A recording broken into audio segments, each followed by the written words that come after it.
جس نے امام حسین کو خط لکھا تھا مولا آئیے، اس کو پتہ نہیں تھا امام حسین چل پڑے ہیں، چلا گیا بزنس کے غرض سے، تجارت کے غرض سے، کہتے ہیں واپس آیا کوفے، تجارت میں اس کو بہت نقصان ہوا، سب کچھ گوا کے آیا خالی ہاتھ ہو کے، گھر آیا، جیسے گھر کا دروازہ کھلا، اس کی بیوی اور اس کی 4-5 سالہ بیٹی صحن میں بیٹھی تھی۔ کہتا ہے جیسی میری بیٹی نے مجھے دیکھا نا، دوڑے دوڑے آئی اور میرے سینے سے آ کے لپٹ گئی۔ کہتا ہے جب سفر پہ گیا تھا میری بیٹی نے مجھ سے کچھ مانگا تھا کہ بابا جب واپس آؤ نا اپنی بیٹی کے لیے یہ چیز لے کر آنا۔ کہ رب جیسے بیٹی سینے پہ لگی نا، باپ تھا سب کچھ گوا کے پہنچا تھا۔ میں نے کہا بیٹی پوچھے گی بابا یہ لائے، میں نے یہ گفٹ بولا تھا، لیکن بیٹی نے یہ نہیں پوچھا۔ پہلا سوال جو میری بیٹی نے کیا، کہنے لگی بابا آپ کربلا نہیں گئے؟ کہہ رہا بیوی سے کہا کیا کہہ رہی؟ کہنے لگی شوہر کچھ کما کے لائے ہو، اتنے دنوں سے نہیں تھے؟ کہا نہیں زوجہ نقصان ہوا بہت۔ کہا گھر میں کچھ بھی نہیں ہے کھانے کے لیے؟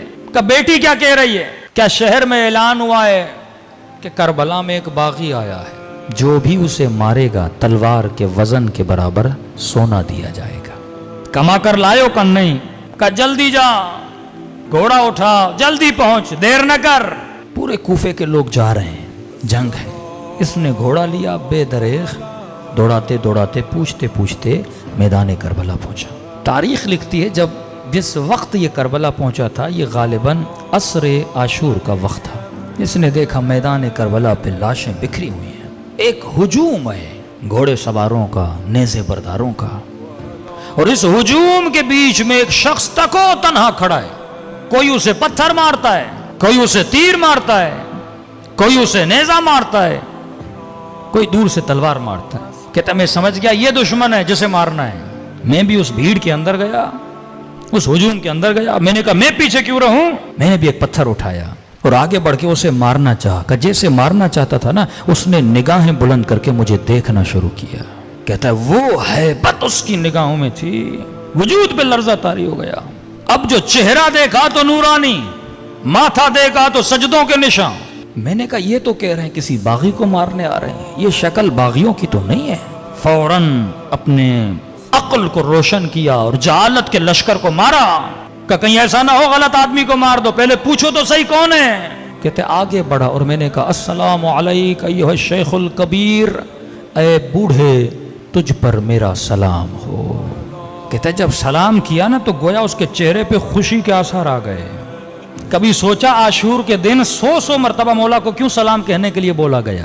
ایک بار سلام کرو؟ کہ نہیں عاشورہ کے دن میرے بابا حسین کو 100 مرتبہ سلام کرو۔ کہ مولا زین العابدین اتنے سلام کیوں؟ کہ کیونکہ عاشورہ کے دن میرا بابا ترس گیا تھا، کوئی سلام کرے میرے بابا کو۔ کہتے تھے یہ مسلمان نہیں ہے، اس کو کیوں سلام کریں؟ اس نے کہا السلام علیک ایھا شیخ الکبیر، اے بوڑھے تجھ پر میرا سلام ہو۔ اس نے کہا وعلیک السلام، تجھ پر بھی میرا سلام ہو۔ میں نے کہا آپ کون ہیں؟ کہ عجیب ہو، بلاتے بھی خود ہو، پوچھ بھی خود رہے ہو میں کون ہوں۔ کہ متعجب ہوا کیا مطلب؟ کہ تو نے خط نہیں لکھا تھا حسین کو؟ اب 5 منٹ کے لیے تصور کریں تیرے ہاتھ میں پتھر ہو اور تو کسی کو مارنا چاہے، اسی وقت تجھے پتا چلے یہ تیرا امام زمانہ ہے، کیا گزرے گی انسان پہ؟ محب تھا، عاشق تھا، کہتا بدن پہ لرزہ طاری ہوا۔ میں نے کہا حسین؟ کہاں محمد کا نواسا حسین ہوں۔ کہتا ہے دوڑا دوڑا مولا کے قریب گیا۔ میں نے کہا مولا جب تک زندہ ہوں یہ تیر، یہ تلواریں، یہ پتھر اپنے وجود پہ کھاؤں گا۔ امام نے کہا نہیں، تیرا نام شہداء میں نہیں ہے۔ حسین کی بات مان، وقت بہت گزر چکا ہے، جتنا جلدی ہو سکے کربلا کی سرزمین سے نکل جا۔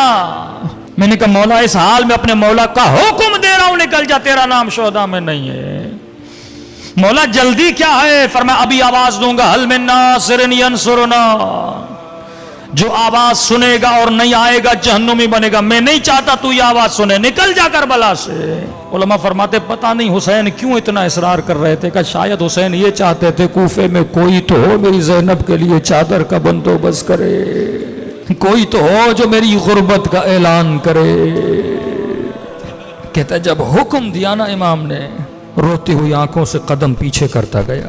کہتا تھوڑا دور ہی ہوا تھا، پیچھے سے پھر آواز دی ذرا میرے قریب تو آ۔ کہتا ہے خوشی خوشی دوڑا، شاید حسین نے اذن جہاد دینا ہے۔